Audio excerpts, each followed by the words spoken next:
All right, you ready, buddy? I go for convenience. All right, you guys can hear me right? Yeah, great job. Take two. Hello, my name is Jonathan Gardner. I'm a 20-year-old self-advocate, decision maker, homeschool graduate, and cancer survivor who happens to have autism. I am an official ambassador for Operation House Call through the ARC of Massachusetts, where I teach medical students how to best treat and accommodate people with who happen to have disabilities, so that everyone gets the health care they deserve. I am a Flutie Fellow for the Doug Flutie Jr. Foundation for Autism. I am the co-chair for Massachusetts Support Decision Making Coalition, and most recently I became a board member of Mass Advocates for Children. A few fun facts about me are, I like video games, pro wrestling, anime, and helping others. Since the age of 13, my vision has always been to help others in any way I can. I have many different types of support and supporters that help me live my best life. I use my own life experiences to support, encourage, and provide a genuine positive impact to others.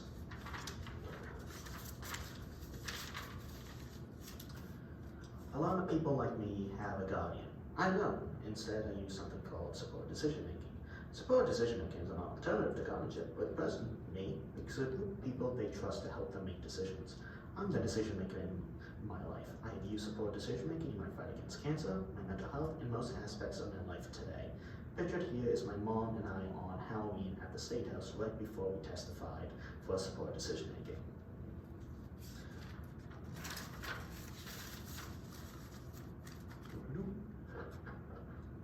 Let me explain how I got here. When I was 16 years old, my mother and I were told by the school that I needed full guardianship. This didn't feel right for us. My mom had learned about support decision making, and we decided to try it in my life. To me, support decision making is another tool and choice that I have in my toolbox of tools. I think schools shouldn't pressure families into guardianship. There are lots of other options people can use. Pictured here is my dad, me, and my mom when I was 16 years old. Here's the random picture we found.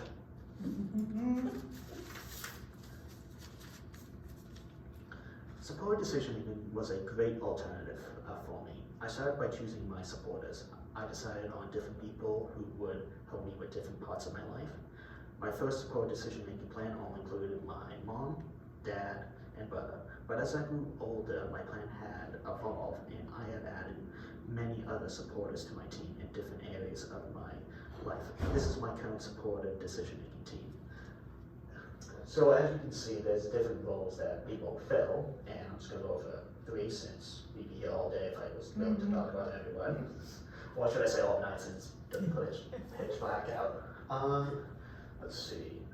I'll just go with, I guess we'll go with the everyone part. Basically, it covers everything. I go to them for basically anything I may need.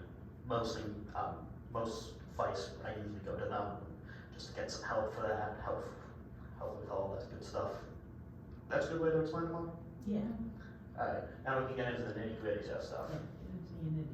Let's go with the wingman one, since I like it. I like explaining this one. Basically, he helps me with girl advice, friendship advice, and he is my mentor currently. And honestly, one of the best guys I've ever met. And a true friend. Now let's go to my brother, since I mentioned him earlier. He helps with girls, friendship, and guidance on life, basically. Now back to the script. Back to your regularly scheduled program, people. Let's see. As you can see, I get supports with different parts of my life that I choose. Because support decision making lets me keep my rights, I can change my own plan as my needs in life change over time. I am the one in control of my life, not a judge or a guardian. No offense to either of those if they're here today. In 2021, I was diagnosed with Ewing sarcoma, which is a rare form of cancer. This was during the height of the COVID-19 pandemic. Just my luck. I was already using support decision making in my life, so it gave me some comfort to know I would have support going through this new life journey. However, COVID-19 physical restrictions made using support decision making harder. We had to advocate with the hospital to have my supporters with me at my appointments. A hospital should be required to respect support decision making way of accommodating people with disabilities. It should be recognized as a right everywhere.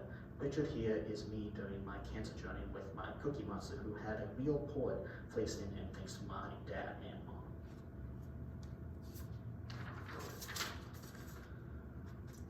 Finding cancer has been one of the hardest journeys of my life. I have been through a lot of hard journeys already. I'm so thankful I was given the freedom to choose how I go about my treatments. Having been able to use support decision making during my cancer journey was really life-saving for me. It helped me make my own decisions while also battling cancer. Pictured here is me in the ER when I thought I was having a heart attack, and my mom had to advocate for me to get the proper care instead. I'm losing track of myself. The proper care instead of the nurse just focusing on the fact that I was autistic over me being a person in pain. We can go over that later, people are interested in the full story of that. I would not be the person I am today without support decision making. For example, when I was 6 months into chemotherapy and 2 weeks into radiation, I came home one day. My body and mind were feeling horrible and hopeless. I ended up in my bedroom crying and just really wanted to give up. I told my mom, I don't care what happens to me. I just want it to stop, even if it causes the tumor to kill me. My mom had to take time to process all this herself, but when she came back into my room, she came back not as my mom, but as my support person. She said to me, Jonathan, I do not know what the answer to this all is, but if you could put your faith in me as your support person, I'm going to try my hardest to help you figure this out. From there, I gave my mom the okay to contact my medical team, and together they all came up with a different plan for me to think about. After the meeting, I was able to talk to my supporters about the plan, get my questions answered, and then I agreed to move forward with it. The plan ultimately saved my life while also taking care of my mental health at the same time, thanks to support decision making.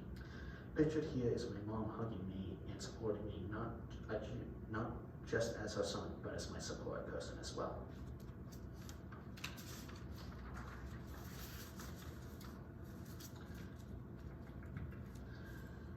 Supported decision making truly makes me feel involved with my life. It provided me with the choices about when and how I was going to receive my cancer treatments. Because of support decision making, I was able to let my body and voice guide me with the help of my supporters. I did not have many choices when it came to having cancer, but at least I was able to control when and how I got through it. Pictured here is me ringing the radiation bell when I was done with my radiation treatments.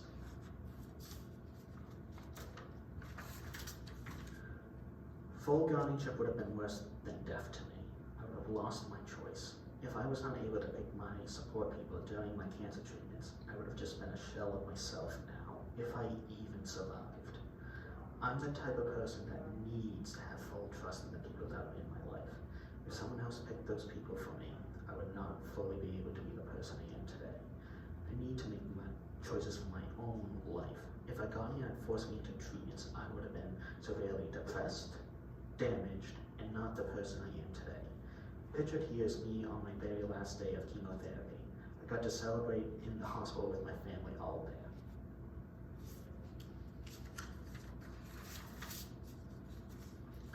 Support decision making offers more options in my life.